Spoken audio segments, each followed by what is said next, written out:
ഈശോമിശിഹായ്ക്ക് സ്തുതിയായിരിക്കട്ടെ. എൻ്റെ പേര് ലിൻഡ മനോജ്, എളമക്കരയിൽ നിന്നാണ് വരുന്നത്. ഹസ്ബൻഡിൻ്റെ പേര് മനോജ്, മകളുടെ പേര് നിവീന. ഞാൻ എൻ്റെ ജീവിതത്തിൽ കിട്ടിയ വലുതും ചെറുതുമായ അനുഗ്രഹങ്ങളെ പറ്റിയുള്ള സാക്ഷ്യമാണ് ഇവിടെ പറയാനായിട്ട് പോകുന്നത്. ആദ്യമായിട്ട് എനിക്കൊരു വീട് വെക്കണമെന്നുള്ളൊരു അതിയായ ആഗ്രഹം ഉണ്ടായിരുന്നു. അതിന് വേണ്ടിയിട്ട് നിരന്തരം പ്രാർത്ഥിക്കുകയും ചെയ്തിട്ടുണ്ടായിരുന്നു. പക്ഷേങ്കിൽ ഓരോ പേപ്പർ മൂവ് ചെയ്യുമ്പോഴും എനിക്ക് കൂടുതലായിട്ട് തടസ്സങ്ങളാണ് നേരിടേണ്ടി വന്നത്. അപ്പോൾ എൻ്റെ അനിയത്തിയാണ് എന്നോട് പറഞ്ഞത്, ഇവിടെ കൃപാസനം എന്നുള്ളൊരു മാതാവുണ്ട്, അവിടെ ചെന്ന് ഉടമ്പടിയെടുത്ത് പ്രാർത്ഥിക്കുകയാണെങ്കിൽ നമ്മുടെ എല്ലാ കാര്യവും സാധിച്ചു കിട്ടും, അത്രയും അനുഗ്രഹമുള്ള മാതാവാണ് എന്ന് എന്നോട് പറഞ്ഞു. അപ്പം ഞാൻ ആദ്യം അത് തിരസ്കരിക്കുകയാണ് ചെയ്തത്. കാരണം മാതാവ് എല്ലായിടത്തും ഒരുപോലെ ഉണ്ടാകുന്നതാണ്.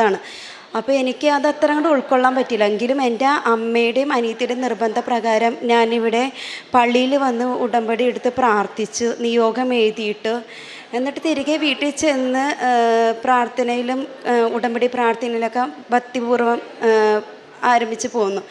ഒരു ദിവസം 2019 ആണ്ടിലാണ് ഞാനിവിടെ നിന്ന് ഉടമ്പടി എടുക്കുന്നത്, മാർച്ചിൽ.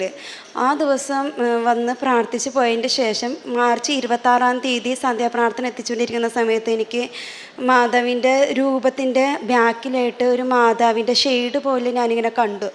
അപ്പോൾ വീട്ടിൽ എൻ്റെ അനിയത്തിയും അമ്മയും എല്ലാവരും ഉണ്ടായിരുന്നു. അപ്പോൾ എല്ലാവരോടും ഞാൻ പറയുന്നുണ്ട്, നിങ്ങൾക്ക് കാണാൻ പറ്റുന്നുണ്ടോ എന്ന് ചോദിച്ചപ്പോൾ അവരൊക്കെ പറഞ്ഞ് നിനക്ക് തോന്നണതാന്ന് പറഞ്ഞ്. പിന്നെ ഞാൻ കണ്ണെടുക്കും, വീണ്ടും കണ്ണ് തുറക്കും.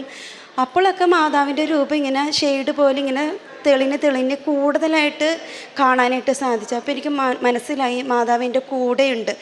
അങ്ങനെ വിശ്വാസപൂർവ്വം എല്ലാ ദിവസവും മുടങ്ങാതെ പ്രതീക്ഷിക്കുന്ന പ്രാർത്ഥന രാവിലെ 5:30 എഴുന്നേറ്റ് പ്രാർത്ഥിച്ച് എല്ലാം അങ്ങനെ ചെയ്തു പോകുന്നതിൻ്റെ ഫലമായിട്ട് സെപ്റ്റംബർ മാസം പരിശുദ്ധ മാതാവിൻ്റെ ജനന തിരുനാളിനോടനുബന്ധിച്ച് എനിക്ക് പുതിയ ഭവനത്തിലേക്ക് കയറാനായിട്ട് സാധിച്ചു. ഇത് മാതാവിൻ്റെ വലിയ അനുഗ്രഹമാണെന്ന് ഞാനും എൻ്റെ കുടുംബവും ഉറച്ചു വിശ്വസിക്കുന്നു. അതുപോലെ ഇനി രണ്ടാമത്തെ സാക്ഷ്യം എന്ന് പറയുന്നത് മോൾക്ക് കിട്ടിയ വലിയ അനുഗ്രഹത്തെ പറ്റിയാണ്. ഡിസംബർ മാസം, അതായത് 2019 ഡിസംബർ മാസം ഒരു 14 തീയതി ആയപ്പോഴത്തേക്കും മോൾക്ക് ശക്തമായ പനിയൊക്കെ വന്നിട്ടുണ്ടായിരുന്നു. അപ്പോൾ അടുത്തുള്ള ഹോസ്പിറ്റലിൽ, സെൻറ്റ് ജോസഫ് ഹോസ്പിറ്റൽ മഞ്ഞുമൽ ചെന്ന് കാണിച്ചപ്പോൾ തിരിച്ച് വന്ന് മരുന്നും മെഡിസിനൊക്കെ മേടിച്ച് തിരിച്ച് വന്നപ്പോഴത്തേക്ക് ആൾക്കൊരു ചെറിയ രീതിയിൽ ആക്സിഡൻറ്റ് വന്നപ്പോൾ ചെറുതായിട്ട് കാലൊന്ന് ഇഞ്ചുറി പറ്റുകയോ ചെയ്തത്, വേറെ വലിയ പ്രശ്നമൊന്നും ഉണ്ടായില്ല. എന്നിരുന്നാലും അതിന് ട്രീറ്റ്മെൻറ്റ് എടുക്കാൻ വേണ്ടിയിട്ട് വീണ്ടും ഹോസ്പിറ്റലിൽ ചെന്നപ്പോൾ ആക്സിഡൻ്റ് ഒരു പേഷ്യൻറ്റിനെ നേരിൽ മോള് കണ്ടു. അതേ തുടർന്ന് കുട്ടിക്ക് പിറ്റത്തെ ദിവസം മുതൽ, അതായത് പോകെ പിന്നെ കുട്ടിയുടെ മാനസികാവസ്ഥ വളരെ മോശമായി, ബിഹേവിയർ മോശമായി, മിണ്ടുന്നില്ല, സംസാരിക്കുന്നില്ല, ഭക്ഷണം കഴിക്കുന്നില്ല, വെറുതെ ഇരുന്ന് ചിരിക്കുന്നു, വായിങ്ങനെ ഒരു വശത്തേക്ക് കൂടിപ്പോകുന്നു. അപ്പം ഞങ്ങൾക്കും ആകെ ടെൻഷനായി. എന്നിട്ട് പിന്നീട് ഒരു ഡിസംബർ മാസം 27 തീയതി ആയപ്പോഴത്തേക്ക് പെട്ടെന്ന് മോക്കൊരു ഫിറ്റ്സ് പോലെ വരികയാണ് ചെയ്തത്. വേഗം തന്നെ മഞ്ഞം ഹോസ്പിറ്റലിൽ തന്നെ വീണ്ടും ഞാനും എൻ്റെ ഹസ്ബൻഡും അനിയനും അമ്മയൊക്കെ ആയിട്ട് ഹോസ്പിറ്റലിൽ ചെന്നപ്പോൾ അവർ ട്രീറ്റ്മെൻറ്റ് എടുത്തിട്ട് പറഞ്ഞു, ഏതെങ്കിലും ഒരു സൈക്യാട്രിസ്റ്റിനെ കാണിക്കുന്നതായിരിക്കും കുറച്ചുകൂടി ബെറ്റർ. ഇപ്പം നിലവിൽ വേറെ ബുദ്ധിമുട്ടൊന്നുമില്ല. CT സ്കാൻ എടുക്കുകയാണെങ്കിൽ തന്നെ ആൾക്ക് ഉറങ്ങാനുള്ള മരുന്ന് കൊടുത്താൽ ഉറങ്ങിയിട്ടില്ലെങ്കിൽ പിന്നെ അതിനകത്ത് കറക്റ്റായിട്ട് കിട്ടിയില്ല. അപ്പോൾ ഞങ്ങൾ ആശ്വസിപ്പിച്ചിട്ട് വിട്ടതിന് ശേഷം അന്ന് തന്നെ രാത്രി വീട്ടിലെത്തിക്കഴിഞ്ഞിട്ട് വീണ്ടും കൂടിയ അളവിൽ വീണ്ടും ഒന്നും കൂടി ഫിറ്റ്സ് വന്നപ്പോൾ എല്ലാവരും പറഞ്ഞു അങ്ങനെയാണെങ്കിൽ മെഡിക്കൽ ട്രസ്റ്റ് ഹോസ്പിറ്റലിൽ പോകാമെന്ന് പറഞ്ഞു. അവിടെ ഹോസ്പിറ്റലിൽ ചെന്ന് ഡോക്ടറിനെ കണ്ടപ്പോൾ ഡോക്ടർ പറഞ്ഞ് MRI എടുക്കണമെന്ന് പറഞ്ഞു. അങ്ങനെ MRI റിപ്പോർട്ട് വന്നപ്പോൾ NMD എൻസെഫലിറ്റിസ് ആണെന്നുള്ള വിവരമാണ് അറിയുന്നത്. അതിനുശേഷം ഇവിടെ നിന്നിപ്പോൾ അത്രയും ആരോഗ്യത്തോടെ പോയ ആൾ പിന്നീട് കോമ സ്റ്റേജിലേക്കാണ് പിന്നെ തിരിച്ചു വരുന്നത്. മിണ്ടുന്നില്ല, ഭക്ഷണം കഴിക്കുന്നില്ല, ശ്വാസം മാത്രമേ ഉള്ളൂ. എല്ലാ ദിവസവും പ്രാർത്ഥിക്കുന്നുണ്ടെങ്കിലും പെട്ടെന്ന് ഒരു ദിവസം എൻ്റെ മനോനില ആകെ തെറ്റിപ്പോയി. ICUയുടെ വാതിക്കലിരുന്ന് ഞാൻ ഇങ്ങനെ മാതാവിനോട് പ്രാർത്ഥിച്ചുകൊണ്ടിരിക്കുന്ന സമയത്ത് എൻ്റെ അനിയത്തി എനിക്ക് ഫോൺ ചെയ്തിട്ട് പറഞ്ഞു, നീ മാതാവിനോട് ശരിക്കും പ്രാർത്ഥിക്ക്, എല്ലാം മാറിത്തരുമെന്ന് പറഞ്ഞു. അപ്പോൾ ഞാൻ പറഞ്ഞു, മാതാവിനോട് പ്രാർത്ഥിക്കുമെന്ന് പറയണ കൊച്ച് എന്ന് വെച്ചാൽ നിരന്തരം പ്രാർത്ഥിക്കുന്ന കൊച്ചിൻ്റെ വായാണ് അടഞ്ഞു പോയത്, നീ ഏത് മാതാവിനോടാണ് പ്രാർത്ഥിക്കാൻ പറയുന്നത് എന്ന് പറഞ്ഞിട്ട് ഞാൻ വളരെയധികം ഷൗട്ട് ചെയ്ത് ICUയുടെ മുമ്പിൽ ഇരുന്നിട്ട് എനിക്ക് വളരെ സങ്കടവും വന്നു. അപ്പോൾ അവൾ പറഞ്ഞ് എടി നീ മാതാവിനോട് പ്രാർത്ഥിക്കുക, പൂർണ്ണമായിട്ട് പ്രാർത്ഥിക്കുന്നു പറഞ്ഞപ്പോൾ ഞാൻ വളരെയായിട്ട് എതിർത്ത് വീണ്ടും ശക്തിയായിട്ട് പറഞ്ഞിട്ട് ഫോൺ സ്വിച്ച് ഓഫ് ചെയ്തു. കുറച്ച് നേരം ഒരു 5 മിനിറ്റ് കഴിഞ്ഞ പിന്നെ കരഞ്ഞൊക്കെ കഴിഞ്ഞ് കണ്ണ് തുറന്നപ്പോഴത്തേക്ക് എനിക്ക് മാതാവിൻ്റെ അതായത് വ്യാകുല മാതാവിൻ്റെ രൂപവും കുരിശിൽ മരിച്ചു കിടക്കുന്ന യേശുവിൻ്റെ രൂപമാണ് എൻ്റെ മുമ്പിൽ തെളിയുന്നത്.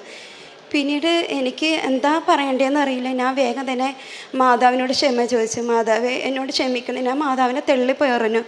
അത് എൻ്റെ ഒരു മാനസികാവസ്ഥ അപ്പോൾ അങ്ങനെയായിരുന്നു. അതുകൊണ്ട് മാതാവ് എന്നോട് ക്ഷമിക്കണം, എൻ്റെ കുഞ്ഞിനോട് ക്ഷമിക്കണം.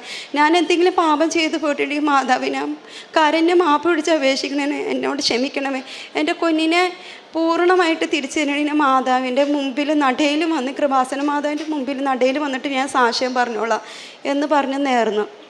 അങ്ങനെ 2 ആഴ്ചയോളം ആൾ ഐസിയുലായിരുന്ന സമയത്ത് തന്നെ ഒരു ദിവസം പനി വന്ന് കൂടിപ്പോയിട്ട് ഓക്സിജൻ ലെവല് താഴ്ന്നു പോവുകയും പ്രഷർ ലെവൽ കൂടിപ്പോവുകയും ചെയ്ത്.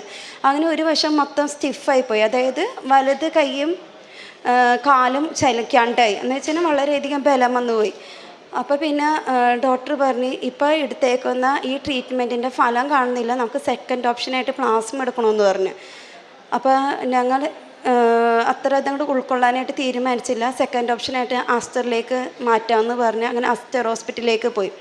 അവിടെ എന്ന് വെച്ച് കഴിഞ്ഞാൽ കൊറോണ ടൈം ആയതുകൊണ്ട് തന്നെ വേറെ ആരും അകത്തേക്ക് കയറ്റില്ല. കുട്ടിയുടെ ഒപ്പം ഒരു ബൈസ്റ്റാൻഡർ മാത്രമേ ഉണ്ടാവുള്ളായിരുന്നു. അപ്പോൾ എന്നെയാണ്, ഞാനും കൊച്ചു മാത്രമേ അവിടെ ഉണ്ടായിരുന്നുള്ളൂ. ആസ്റ്റർ ഹോസ്പിറ്റലിൽ എത്തിയപ്പോഴത്തേക്കും എനിക്കും വളരെ ടെൻഷനായി. കാരണം വലിയ ഹോസ്പിറ്റൽ, നമ്മളിത് ഇതുവരെ ഇന്നേവരെ കണ്ടിട്ടില്ല. പരിചയമില്ലാത്ത മുഖങ്ങൾ. നേരത്തെ എന്ന് വെച്ചാൽ മെഡിക്കൽ ട്രസ്റ്റിൽ ഹോസ്പിറ്റലിൽ ഹസ്ബൻഡെങ്കിലും കൂടെ ഉണ്ടായിരുന്നു. ഇവിടെ ആരും എൻ്റെ കൂടെയില്ല. ഞാൻ തളർന്നു എന്ന് പറഞ്ഞു കഴിഞ്ഞാൽ എനിക്ക് മിണ്ടാൻ പറ്റുന്നില്ല, ഛർദ്ദിക്കാൻ വരുന്നു, വയറിളക്കം വരുന്നു. ഞാൻ ആകെ അങ്ങോട്ട് ഡെസ്പായി പോയി. അപ്പോൾ എൻ്റെ അടുത്ത് സിസ്റ്റർ വന്നിട്ട് പറഞ്ഞു, ചേച്ചിയുടെ BP ലെവൽ കുറവാണ്, ചേച്ചി സൂക്ഷിക്കണം, എന്തെങ്കിലും കഞ്ഞിവെള്ളം എന്തെങ്കിലും ഉപ്പിട്ട് മേടിച്ച് കുടിക്കുന്നൊക്കെ പറഞ്ഞു. എങ്കിലും നമുക്ക് കുട്ടീനോടായിട്ട് മിങ്കിൾ ചെയ്യണമെന്നുണ്ടെങ്കിൽ കുട്ടീനോട് സംസാരിക്കണം, അങ്ങനെയാണ് ഡോക്ടർ പറഞ്ഞത്. പക്ഷേ ഇതൊന്നും എനിക്ക് ചെയ്യാനായിട്ട് സാധിക്കുന്നില്ല. ഞാൻ ആസ്റ്റർ ഹോസ്പിറ്റലിൽ എത്തിയപ്പോൾ തന്നെ മാതാവിനോട് പറഞ്ഞു, മാതാവേ എനിക്ക് നീ മാത്രമേ ഉള്ളൂ, എൻ്റെ കൊച്ചിന് നീ മാത്രമേ ഉള്ളൂ, മാതാവ് ഇറങ്ങി വരണം, എൻ്റെ കൊച്ചിനെ സുഖപ്പെടുത്തണമെന്ന് പറഞ്ഞിട്ട് ഞാൻ അന്നേരം ആ കട്ടിലിൻ്റെ അവിടെ മാതാവിൻ്റെ ലോക്കറ്റും ഉടമ്പടി പുസ്തകവും കാശ് രൂപ എല്ലാം വെച്ചിട്ട്, നേരത്തെ മെഡിക്കൽ ട്രസ്റ്റ് ഹോസ്പിറ്റലിൽ ഇതെല്ലാം ബെഡിൻ്റെ അടിയിൽ വെച്ചിട്ടാണ് ഞാൻ കൊച്ചിനെ കിടത്തിക്കൊണ്ടിരുന്നത്. അന്ന് അസ്റ്ററിലെത്തിയപ്പോൾ ഞാൻ ഇതെല്ലാം അവിടെ ഫ്രണ്ടിൽ തന്നെ വെച്ചിട്ട് ഇതേ ലോക്കറ്റിൻ്റെ, അതായത് ഉടമ്പടി കാശ് രൂപത്തിൻ്റെ മേളിൽ കൊച്ചിനെ കിടത്തി കഴിഞ്ഞ് കൊച്ചിനെ കിടത്തി അവർ ട്രീറ്റ്മെൻറ്റ് തുടങ്ങി. അവർ ഡോക്ടറെല്ലാം പോയി കഴിഞ്ഞതിന് ശേഷം മാതാവിനോട് പറഞ്ഞു, ലോക്കറ്റ് നോക്കി പിടിച്ചിട്ട് ഞാൻ പറഞ്ഞു, മാതാവേ പ്രാർത്ഥിക്കാൻ എനിക്ക് പറ്റില്ല, പ്രാർത്ഥിക്കുമ്പോൾ ഞാൻ മറന്നു പോണേണ്, എൻ്റെ വീട്ടുകാരെങ്കിലും വിളിക്കുമ്പോൾ എനിക്ക് ഫോൺ എടുക്കാൻ പറ്റില്ല, ആ ഒരു അവസ്ഥയിൽ ഞാൻ എത്തിയിരിക്കണേണ്, എനിക്ക് മാതാവുള്ള കൂടെ എന്നെ സുഖപ്പെടുത്തി തരണം, നാളെ മുതൽ എനിക്ക് ബെറ്റർ റിസൾട്ട് തരണമെന്ന് പറഞ്ഞു. പിറ്റേ ദിവസം രാവിലെ ഡോക്ടർ വന്നിട്ട് എന്നോട് പറഞ്ഞു, എങ്ങനെയുണ്ട് കൊച്ച്, ഓക്കെ ആണോ എന്ന് ചോദിച്ചു. ഞാൻ പറഞ്ഞ് നോക്കാം എന്ന് പറഞ്ഞു. അപ്പോൾ ഡോക്ടർ എന്നോട് പറഞ്ഞു, കൊച്ചിൻ്റെ പേരെന്താ? ഞാൻ പറഞ്ഞു നിവിനയാണ്. ഡോക്ടർ നീങ്ങി എന്നിട്ട് കൊച്ചിൻ്റെ അടുത്ത് നിവിന എന്നങ്ങനെ 3-4 തവണ വിളിച്ചു. അത്ര നാൾ കണ്ണ് ചലിക്കാതെ ഉറങ്ങാതെ കിടന്നേച്ച കൊച്ച് ഇങ്ങനെ കണ്ണിങ്ങനെ ചലിക്കാൻ തന്നെയായിട്ട് തുടങ്ങി. അപ്പോൾ ഡോക്ടർ പറഞ്ഞു ഇമ്പ്രൂവ്മെൻ്റ് ഉണ്ടെന്ന് പറഞ്ഞു. പിന്നെ അടുത്ത ഘട്ടം എന്ന് പറഞ്ഞു കഴിഞ്ഞാൽ കൊച്ചിനെ കൊണ്ട് സംസാരിക്കണം. കോമ സ്റ്റേജിലേക്ക് ആയ കുഞ്ഞിനെ ഇനി സംസാരിക്കണം, നടത്തിക്കണം, ഭക്ഷണം കഴിപ്പിക്കണം, ഇതെല്ലാം നമ്മൾ ട്രെയിൻ ചെയ്തെടുക്കണമെന്ന് പറഞ്ഞു. ഞാൻ പറഞ്ഞു, ഡോക്ടർ ഞാൻ ശ്രമിക്കുന്നുണ്ട്, എൻ്റെ മാതാവിനോട് ഞാൻ നിയോഗം എഴുതിയിട്ട് പ്രാർത്ഥിച്ചിട്ടുണ്ട്, എനിക്ക് വേണ്ടി ഒത്തിരി ആൾക്കാർ പ്രാർത്ഥിക്കുന്നുണ്ട്, ഇവിടെ കൃപാസനം മാതാവിൻ്റെ ആൾത്താരയിൽ വന്നിട്ട് പ്രാർത്ഥനാ സഹായം അപേക്ഷിച്ച് പ്രാർത്ഥിക്കുന്നുണ്ടെന്ന് പറഞ്ഞു. ഡോക്ടർ എന്നോട് പറഞ്ഞു വിഷമിക്കേണ്ട, എല്ലാം ഓക്കെ ആകും, നമുക്ക് നോക്കാമെന്ന് പറഞ്ഞു. അപ്പോൾ എന്നോട് പറഞ്ഞു മസ്റ്റായിട്ട് പറഞ്ഞു സംസാരിക്കണമെന്ന് പറഞ്ഞു. ഡോക്ടർ പോയി കഴിഞ്ഞതിന് ശേഷം കൊച്ചിൻ്റെ മുഖത്ത് നോക്കിയിരുന്ന് നമ്മൾ തന്നെ സംസാരിക്കണമെന്നാണ് ഡോക്ടർ എന്നോട് പറയുന്നത്. ഓരോ കാര്യങ്ങൾ കുട്ടികളോട് നമ്മൾ പറഞ്ഞു കൊടുക്കുന്നത് പോലെ നമ്മൾ മുഖം നോക്കി സംസാരിക്കണം. ഞാൻ പറഞ്ഞു നോക്കാമെന്ന് പറഞ്ഞു. പക്ഷേ എനിക്ക് സംസാരിക്കാൻ പറ്റില്ല. കൊച്ച് കിടന്നപ്പോൾ മുതൽ ഞാൻ അവിടെ ചേർന്നകത്ത് ഇരുന്നിട്ട് ഞാൻ മുകളിലേക്ക് നോക്കിയിട്ട് മാതാവേ സംസാരിക്കണം, എനിക്കൊരു വഴി കാണിച്ചു തരുമെന്ന് പറഞ്ഞ് അങ്ങനെ എത്രയും മാതാവിൻ്റെ പ്രാർത്ഥനയും പ്രതീക്ഷണ പ്രാർത്ഥനയൊക്കെ ചൊല്ലിക്കൊണ്ടിരിക്കുന്ന സമയത്ത് പെട്ടെന്ന് ഒരു ശബ്ദം, എൻ്റെ പിതാവേ എന്ന് പറഞ്ഞ് കൊച്ചു നിലവിളിച്ച് കരയണയാണ്. അപ്പോൾ ഞാൻ വേഗം തന്നെ സിസ്റ്ററിനോട് പറഞ്ഞു, സിസ്റ്റർ കൊച്ച് സംസാരിച്ചു, എൻ്റെ പിതാവേ എന്നാണ് ആദ്യം സംസാരിച്ചതെന്ന് പറഞ്ഞു. പിറ്റേ ദിവസം റൗണ്ട്സിന് വന്നപ്പോൾ ഞാൻ ഡോക്ടറിനോട് പറഞ്ഞ് ഇങ്ങനെ സംസാരിച്ചു എന്ന് പറഞ്ഞു. അപ്പോൾ ഡോക്ടർ പറഞ്ഞ് ഇമ്പ്രൂവ്മെൻ്റ് ആണ്, ഇനി വേറെ മെഡിസിനൊന്നും വേണ്ട, ഇപ്പോൾ പോകുന്ന മെഡിസിൻ തന്നെ മതി, ഇനി ഉറങ്ങാനുള്ള മരുന്ന് നമുക്ക് സ്റ്റോപ്പ് ചെയ്യാം, തന്നെത്താനെ ആൾ ഉറങ്ങിക്കിട്ടണം. കാരണം ഈ 2 ആഴ്ചത്തോളം ആൾ ഉറങ്ങുന്നുണ്ടായിരുന്നില്ല. ഇപ്പോൾ ഒരു വശത്തേക്കാണ് ഇങ്ങനെ കണ്ണെങ്കിൽ ആ വശത്തേക്ക് മാത്രമേ നോക്കുന്നുള്ളൂ. ആ ഒരു സ്റ്റേജിലായിരുന്നു മെഡിക്കൽ ട്രസ്റ്റ് ഹോസ്പിറ്റലിൽ.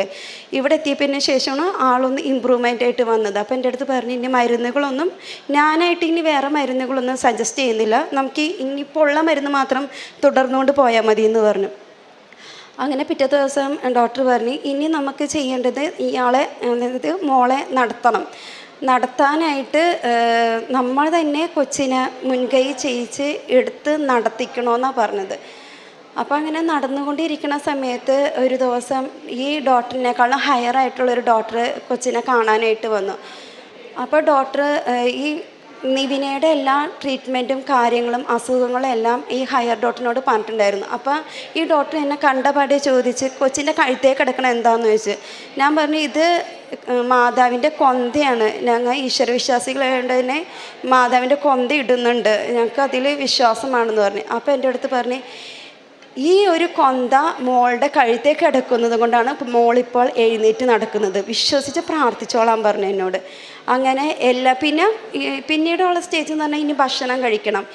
ഇത് എല്ലാ ദിവസവും ഞാൻ മാതാവിൻ്റെ കാശുരൂപവും അതുമാത്രമല്ല കൊച്ചിൻ്റെ നെറ്റിയിൽ ഉടമ്പടി തൈലം 3 പ്രാവശ്യം ലേപനം ചെയ്ത് കൊടുക്കും, നാവിൽ 3 പ്രാവശ്യം തേൻ, അങ്ങനെ പ്രാർത്ഥിച്ച് ചെയ്ത് കൊടുക്കുന്നതിൻ്റെ ഫലമായിട്ട് 4ാമത്തെ ദിവസം മുതൽ തന്നെ കൊച്ച് ഭക്ഷണം കഴിക്കാനായിട്ട് തുടങ്ങി. അങ്ങനെ ഒരു 1 വീക്ക് കഴിഞ്ഞപ്പോൾ തന്നേക്കും അസ്റ്ററിൽ നിന്ന് ഞങ്ങളെ ഡിസ്ചാർജ് ചെയ്തപ്പോൾ ഡോക്ടർ പറഞ്ഞു, 3 മാസമുള്ള കൊച്ചിനെയാണ് ഞാൻ കയ്യിലേക്ക് തരുന്നത്. ആ സമയത്ത് ഇവൾക്ക് 7 വയസ്സാണ് ഉണ്ടായിരുന്നത്. ഡോക്ടർ എന്നോട് പറഞ്ഞു, 3 മാസമുള്ള കുഞ്ഞിനെയാണ് കയ്യിലേക്ക് തരുന്നത്, ഇതിനെയൊക്കെ നിങ്ങൾ ഇമ്പ്രൂവ്മെൻറ്റ് ചെയ്തെടുക്കണം, ഒരു കുഞ്ഞിനെ എങ്ങനെയാണ് കയ്യിലേക്ക് കിട്ടുന്നത് അതേപോലെ ട്രെയിൻ ചെയ്യിച്ചെടുക്കണമെന്ന് പറഞ്ഞു. അങ്ങനെ ഞാൻ ഡിസ്ചാർജ് ചെയ്ത് വീട്ടിൽ വരുന്ന സമയത്ത് ഞങ്ങളുടെ ഏരിയ എന്ന് പറഞ്ഞു കഴിഞ്ഞാൽ ബുധനാഴ്ച ദിവസം സമ്പൂർണ്ണ ജപമാല ചെല്ലുന്ന ദിവസം, അങ്ങനെ ആ ഏരിയ മൊത്തം ഒരു ഭവനത്തിൽ കൂടി സമ്പൂർണ്ണ ജപമാല ചൊല്ലുന്ന രീതിയാണ് അവിടെ. അപ്പോൾ ബുധനാഴ്ച ദിവസമാണ് ഇവളെ ഡിസ്ചാർജ് ചെയ്ത് വീട്ടിൽ വന്നപ്പോഴത്തേക്കും ഞങ്ങളോട് പറഞ്ഞു, നമുക്ക് ഇന്ന് ഉച്ചയ്ക്ക് 2:30 മണിക്ക് സമ്പൂർണ്ണ ജപമാല ചെല്ലാമെന്ന് പറഞ്ഞു. ഞാനും പറഞ്ഞു, കുഴപ്പമില്ല എന്നൊക്കെ പറഞ്ഞെങ്കിലും എനിക്കൊരു മനസ്സിലൊരു ഉൾവിളി എന്ന് വെച്ച് കഴിഞ്ഞാൽ കൊച്ചി ഇത്രയും നാൾ ഉറങ്ങാതിരുന്നിട്ട് കൊച്ചു ഉറങ്ങുന്ന സമയം കൂടിയാണ് അത്. അപ്പോൾ ആ സമയത്ത് പ്രാർത്ഥന എത്തിച്ചാൽ അതെനിക്കത്ര ഇതായിട്ട് തോന്നിയില്ല. എങ്കിലും മറ്റ് ചെവിയിൽ എൻ്റെ അടുത്ത് ആരോ പറയുന്നു, നീ ഈ പ്രാർത്ഥനയിൽ ഭക്തിപൂർവ്വം കരഞ്ഞ് പ്രാർത്ഥിക്കണമെങ്കിൽ നിൻ്റെ കൊച്ചിനെ ഞാൻ ഇന്ന് ഈ നിമിഷം ഞാൻ സുഖപ്പെടുത്തുമെന്ന് പറയണം. മറ്റൊരു ചെവിയിൽ നീ വേഗം തന്നെ മേളിൽ പോയി കൊച്ചിനെ കൊണ്ടുപോയി കിടത്തുമെന്നാണ് പറയണേ. പക്ഷേ എന്ത് തീരുമാനിക്കണമെന്ന് എനിക്ക് ഡിസിഷൻ എടുക്കാൻ പറ്റില്ല. ഒരു 5 മിനിറ്റ് ഞാൻ ആലോചിച്ചിട്ട് ഞാൻ പറഞ്ഞു, എൻ്റെ മോളെ കൂട്ടി ഞാനിവിടെ പ്രാർത്ഥന എത്തിക്കാനായിട്ട് ഇരിക്കാമെന്ന് പറഞ്ഞു. അങ്ങനെ പ്രാർത്ഥനയിൽ ഞാൻ കണ്ണീരോടെ എൻ്റെ മോളെയും ഇരുത്തി പ്രാർത്ഥിച്ച് കൊച്ചിൻ്റേതായ ഇറിറ്റേഷൻ കാണിക്കുന്നുണ്ട്. ഞാൻ മാതാവിനോട് പറഞ്ഞു, മാതാവെ സുഖപ്പെടുത്തി തരണം. മാതാവ് പറഞ്ഞിട്ട് ഞാൻ മാതാവിൻ്റെ മുമ്പിൽ ഞാൻ ഇരിക്കണം, കാരണം പ്രാർത്ഥിക്കണം, എൻ്റെ കുഞ്ഞിനെ എന്നെ എങ്ങനെയെങ്കിലും സുഖപ്പെടുത്തി തരണമെന്ന് പറഞ്ഞു. ആ പ്രാർത്ഥന കഴിഞ്ഞ ഒരു 5 മണിയൊക്കെ ആയപ്പോഴത്തേക്കും മോള് നടക്കാത്തത് കൊണ്ട് തന്നെ ഹസ്ബൻഡിൻ്റെ ഫാദർ വന്നിട്ട് കൊച്ചിനെ എടുത്തുകൊണ്ട് ഞങ്ങളുടെ അവിടെ വീട്ടിൽ ആടിനെയൊക്കെ വളർത്തുന്നുണ്ട്. അപ്പോൾ ആടിനെ കാണിക്കാൻ വേണ്ടി കൊച്ചിനെ കൊണ്ടുപോകുന്ന സമയത്ത് ഞാനപ്പോൾ ചവറ് കളയാനായിട്ട് പുറത്തേക്ക് പോകണമായിരുന്നു. അപ്പോൾ പെട്ടെന്ന് നോക്കിയപ്പോൾ കൊച്ച് 2 കൈയും കൂടി കൂട്ടി പിടിച്ച് ആടിന് തീറ്റ കൊടുക്കുകയാണ്. അപ്പോൾ ഞാൻ അപ്പച്ചനോട് എന്ന് വെച്ച്, അപ്പച്ചനാണോ ഈ കൈ കൂട്ടി പിടിച്ചത് അല്ലെങ്കിൽ കൊച്ച് തന്നെ പിടിച്ചതാണോ എന്ന് ചോദിച്ചു. കാരണം അപ്പച്ചനോട് ഡീറ്റെയിൽ ആയിട്ട് കാര്യങ്ങൾ നമ്മൾ ഇതുവരെ പറഞ്ഞിട്ടില്ല. അപ്പോൾ അപ്പച്ചൻ എന്നോട് പറഞ്ഞു, നീ എന്താ അങ്ങനെയൊക്കെ പറയുന്നത്, ഞാൻ തന്നെയാണ് കൊച്ച് തന്നെയാണ് കൈ കൂട്ടിപ്പിടിച്ചതെന്ന് പറഞ്ഞു. ഞാൻ പറഞ്ഞു, ഇതേ ഈ പ്രാർത്ഥന കഴിയുമ്പോൾ തന്നെ മാതാവ് അത്ഭുതങ്ങൾ തരുമെന്ന് എന്നോട് പറഞ്ഞിട്ടുണ്ടായി, അതിൻ്റെ ആദ്യത്തെ അത്ഭുതമാണ് ഇതെന്ന് പറഞ്ഞു. പിന്നെ വൈകുന്നേരം ആയപ്പോൾ കൊച്ച് നല്ല രീതിയിൽ സംസാരിക്കാൻ തുടങ്ങി, പിറ്റേ ദിവസം മുതൽ നടക്കാൻ തുടങ്ങി. അങ്ങനെ 1 മാസത്തിനുള്ളിൽ തന്നെ കൊച്ചിന് നല്ല രീതിയിൽ ഇമ്പ്രൂവ്മെൻറ്റ് വരികയും ഡോക്ടർമാർ പറഞ്ഞ് ഇത് മിറാക്കിളാണ്. സാധാരണ ഇങ്ങനെ ഇത്രയുള്ള ഒരു കോമ സ്റ്റേജിൽ നിൽക്കുന്ന കുട്ടി, അതായത് NMD എൻസിഫിലിറ്റീസ് എന്നുള്ള രോഗം 8 മാസം അല്ലെങ്കിൽ 9 മാസം കഴിയുമ്പോഴാണ് കയ്യോ കാലോ അനക്കുന്നത്. ആ അവസ്ഥയിൽ നിന്ന് 1 മാസത്തിനുള്ളിൽ തന്നെ കൊച്ചിന് ഇമ്പ്രൂവ്മെൻ്റ് ആയിട്ടുണ്ടെങ്കിൽ മാതാവിൻ്റെ അനുഗ്രഹമാണെന്ന് പറഞ്ഞു. ഇത് ഞാനും എൻ്റെ കുടുംബവും ഉറച്ചു വിശ്വസിക്കുന്നതാണ് മാതാവിൻ്റെ വലിയൊരു അനുഗ്രഹം തന്നെയാണെന്ന്. പിന്നെ അടുത്ത സാക്ഷ്യം എന്ന് പറയുന്നത് കൊച്ചിൻ്റെ ഇമ്മ്യൂണിറ്റി ലെവൽ താഴ്ന്നിരിക്കുന്നത് കൊണ്ട് തന്നെ രോഗങ്ങളൊന്നും വരാതെ സൂക്ഷിക്കണമെന്ന് ഞങ്ങളോട് പറഞ്ഞിട്ടുണ്ടായിരുന്നു. ഒരു 6 മാസം കഴിഞ്ഞപ്പോഴത്തേക്കും ഞാൻ പ്രത്യക്ഷീകരണ പ്രാർത്ഥന ചെല്ലുന്ന സമയത്ത് ഉച്ചയ്ക്ക് 2:30 മണിയൊക്കെ ആയപ്പോഴത്തേക്കും കൊച്ചിന് കിടന്നുറങ്ങുന്ന സമയത്ത് തന്നെ വാ പൂട്ടാതെയുള്ള ചുമയാണ്. ചുമ എന്ന് പറഞ്ഞാൽ ഭയങ്കര ചുമ, പിന്നെ ഷിവറിങ് ചെയ്യുന്നുണ്ട്, പനി നല്ല രീതിയിലുണ്ട്. അപ്പോൾ ഞാൻ പ്രാർത്ഥന എത്തിച്ചുകൊണ്ടിരിക്കുന്ന സമയത്ത് തന്നെ മാതാവിനോട് പറഞ്ഞ്, മാതാവേ എൻ്റെ കൊച്ചിനെ മാതാവാണ് സുഖപ്പെടുത്തിയത്, ഇപ്പോഴും വീണ്ടും അസുഖം വന്നിരിക്കണേ, എന്ത് ചെയ്യണമെന്ന് എനിക്കറിയാൻ പാടില്ല. അപ്പോൾ ഡോക്ടർ ഞങ്ങളുടെ അടുത്ത് പറഞ്ഞിട്ടുണ്ട് പനിയാ അങ്ങനെ എന്തെങ്കിലുമൊക്കെ പനിയാണെങ്കിൽ തന്നെ പെട്ടെന്ന് തന്നെ ട്രീറ്റ്മെൻറ്റ് എടുക്കണമെന്ന്. ഞാൻ ആ സമയത്ത് മാതാവ് അപ്പം എൻ്റെ ചെവിട്ടിൽ പറയണേണ്, നീ കരഞ്ഞ് പ്രാർത്ഥിക്ക്, 10 മിനിറ്റിനുള്ളിൽ ഞാൻ നിൻ്റെ കൊച്ചിനെ സൗഖ്യപ്പെടുത്തി തരാമെന്ന് പറയണേണ്. അങ്ങനെ ആ 7 പ്രത്യക്ഷീകരണ പ്രാർത്ഥന ചൊല്ലിക്കൊണ്ടിരുന്ന് ആ പ്രാർത്ഥന കഴിഞ്ഞതിന് ശേഷം മാതാവിൻ്റെ തൈലം കൊച്ചിൻ്റെ മേത്തൊക്കെ ഞാൻ പുരട്ടി കഴിഞ്ഞ് പ്രാർത്ഥിച്ച് കഴിഞ്ഞതിന് ശേഷം ഒരു 5 മിനിറ്റ് കഴിഞ്ഞപ്പോൾ കൊച്ച് വേഗം ചാടി എഴുന്നേറ്റിട്ട് കുറേ അധികം കഫം അങ്ങോട്ട് കഫവും തുപ്പി വെട്ടി വേർത്ത് ഒരു 10 മിനിറ്റുള്ളിൽ തന്നെ മാതാവ് പറഞ്ഞ പോലെ തന്നെ പൂർണ്ണമായിട്ട് സവിക്കാൻ തന്നു. എനിക്ക് കൊച്ചിനെയും കൊണ്ട് ഹോസ്പിറ്റലിൽ പോകേണ്ട ആവശ്യം വന്നില്ല. ഇത് മാതാവിൻ്റെ വലിയ അനുഗ്രഹമായിട്ട് ഞാനും എൻ്റെ കുടുംബവും ഉറച്ചു വിശ്വസിക്കുന്നു. പിന്നെ അടുത്തതെന്ന് പറഞ്ഞു കഴിഞ്ഞാൽ കൊച്ചിൻ്റെ സ്കൂളിൽ ചേർത്ത് കഴിഞ്ഞാൽ, അതായത് ഈ 2 കൊല്ലത്തോളം കൊറോണ ആയതുകൊണ്ട് നമുക്ക് അങ്ങനെ സ്കൂളിൻ്റെ ബാക്ക് വേർഡ്സ് നമുക്ക് വരേണ്ടി വന്നില്ല. അഡ്മിഷൻ എടുത്തു കഴിഞ്ഞതിന് ശേഷം കൊച്ചിനെ സ്കൂളിൽ അയക്കുന്നതിന് ശേഷം എനിക്കൊരു ജോലി, അതായിരുന്നു പിന്നീട് എൻ്റെ ഒരു പ്രാർത്ഥന. അതിനായിട്ട് ജൂൺ മുതൽ ഞാൻ ഓരോ വാതിലും ഞാൻ മുട്ടിക്കൊണ്ടിരുന്നേച്ച്, പക്ഷേ എല്ലാം എന്നെ പിന്തള്ളുകയാണ് ചെയ്തത്. എനിക്കൊരു ജോലി കിട്ടണ്ടായിരുന്നില്ല. അവസാനം ഒരു സെപ്റ്റംബർ മാസമൊക്കെ ആയപ്പോഴത്തേക്കും ഞാൻ എൻ്റെ ഫ്രണ്ട് യതിനെ വിളിച്ചിട്ട്, +2 ബാച്ചാണ് അവനെ വിളിച്ചിട്ട് ഞാൻ പറഞ്ഞു, യതിൻ എനിക്ക് ജോലി വേണം, നിനക്ക് എവിടെയെങ്കിലും ഒരു ജോബ് വേക്കൻസി ഉണ്ടെങ്കിൽ എൻ്റെ അടുത്തുനിന്ന് പറയാമോ എന്ന് പറഞ്ഞു. അപ്പോൾ അവൻ എന്നോട് പറഞ്ഞു, എൻ്റെ വൈഫിൻ്റെ ജോലി സ്ഥലത്ത് ഈ കഴിഞ്ഞ ആഴ്ചയിലാണ് 2 സ്റ്റാഫിനെ എടുത്തത്, ഇപ്പോൾ വേറെ വേക്കൻസി ഇല്ല, വേറെ എന്തെങ്കിലും വന്നെയാണെങ്കിൽ ഞാൻ വിളിക്കാമെന്ന് പറഞ്ഞു.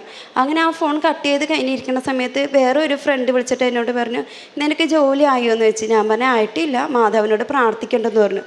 അപ്പോൾ എന്നെ ഭയങ്കരമായിട്ട് ഇതാക്കിക്കൊണ്ട് ആൾ പറഞ്ഞു, നീ മാതാവിനെ കെട്ടിപ്പിടിച്ചുകൊണ്ട് അവിടെ ഇരുന്നോ, മാതാവ് കൊണ്ടുവന്ന് തരാൻ പോകണേണല്ലോ ജോലി, താൻ പാതി ദൈവം പാതി എന്നാ പറയണേന്ന് പറയും. ഞാൻ പറഞ്ഞു, എനിക്ക് ഇന്നേ വരെ ഞാൻ ചെയ്യേണ്ടത്, എനിക്ക് ഇന്നേ വരെ തന്നേക്കുന്നതെല്ലാം മാതാവാണ്. ഞാൻ ചോദിച്ച സമയത്ത് എനിക്ക് അളവിൽ കവിഞ്ഞ അനുഗ്രഹം തന്നേക്കുന്നത് മാതാവാണ്. മാതാവിനെ ഞാൻ ഒരിക്കലും തള്ളി പറയില്ല, താൻ നോക്കിക്കോ, 1 മാസത്തിനുള്ളിൽ തന്നെ എനിക്ക് ജോലി കിട്ടുമെന്ന് പറഞ്ഞു. അങ്ങനെ ആ ഫോൺ കട്ട് ചെയ്തിട്ട് ഞാൻ കുറേ നേരം അങ്ങോട്ട് കരഞ്ഞിട്ട് മാതാവിൻ്റെ രൂപത്തെ നോക്കിയിട്ട് ഞാൻ പറഞ്ഞു, മാതാവെ കൈവിടരുത്, കൂടെ ഉണ്ടാവണം കേട്ടോ എന്ന് പറഞ്ഞു. ഞാൻ മാതാവിനെ തള്ളി പറയില്ല, എനിക്ക് തന്ന അനുഗ്രഹങ്ങളെല്ലാം മാതാവാണ്, ഞാൻ ഒരിക്കലും തള്ളി പറയില്ല, എൻ്റെ കൂടെ ഉണ്ടായാൽ മതി എന്ന് പറഞ്ഞു. അങ്ങനെ 3-ാമത്തെ ദിവസം യതിൻ വിളിച്ചിട്ട് എന്നോട് പറഞ്ഞു, നീ ആർക്കെങ്കിലും കൂടോത്രം ചെയ്തിട്ടുണ്ടോയെന്ന് ചോദിച്ചു. ഞാൻ പറഞ്ഞു, എന്താ നീ അങ്ങനെയൊക്കെ പറയണേന്ന് വെച്ചപ്പോൾ എന്നോട് പറഞ്ഞു, നേരത്തെ ജോലിക്ക് വന്നിരുന്നേച്ചാൽ 2 വ്യക്തി റിസൈൻ ചെയ്ത് പോയിട്ടുണ്ടെന്ന് പറഞ്ഞു. ഞാൻ പറഞ്ഞു, ആർക്കും കൂടോത്രം ചെയ്തിട്ടില്ല, മാതാവിന് ഒരു കൊട്ടേഷൻ കൊടുത്തിട്ടുണ്ടായി, അതാണ് മാതാവ് ഇടപെട്ടതെന്ന് പറഞ്ഞു. അപ്പോൾ എന്നോട് പറഞ്ഞ്, നിനക്ക് ജോലിയിൽ പ്രവേശിക്കാനായിട്ട് പറ്റും, ഞാൻ വൈഫിൻ്റെ കോൺടാക്റ്റ് നമ്പർ തരാം, വൈഫ് നിനക്ക് ഇൻട്രസ്റ്റഡ് ആണെന്നുണ്ടെങ്കിൽ ബയോഡേറ്റ അതിനകത്തേക്ക് സെൻഡ് ചെയ്ത് കൊടുത്താൽ മതി എന്ന് പറഞ്ഞു. അങ്ങനെ എനിക്ക് ആ 1 മാസം തന്നെ, അതായത് ഡയറക്റ്റ് ഇൻ്റർവ്യൂ ഇല്ലാതെ തന്നെ നേരിട്ട് അപ്പോയിൻമെൻറ്റ് കിട്ടി, ഞാൻ ജോലിയിൽ പ്രവേശിച്ചു. ഇത് മാതാവിൻ്റെ വലിയൊരു അനുഗ്രഹമായിട്ട് ഞാനും എൻ്റെ കുടുംബം ഉറച്ചു വിശ്വസിക്കുന്നു.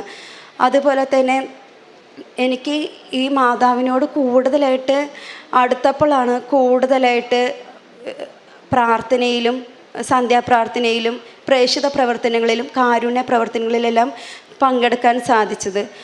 ഇപ്പോഴും പ്രാർത്ഥന തുടർന്നു കൊണ്ടിരിക്കുന്നു. ഇനി എപ്പോഴും മാതാവ് ഞങ്ങളുടെ ജീവിതത്തിൽ നിറഞ്ഞു നിൽക്കണമെന്ന് പ്രാർത്ഥിച്ചുകൊണ്ട്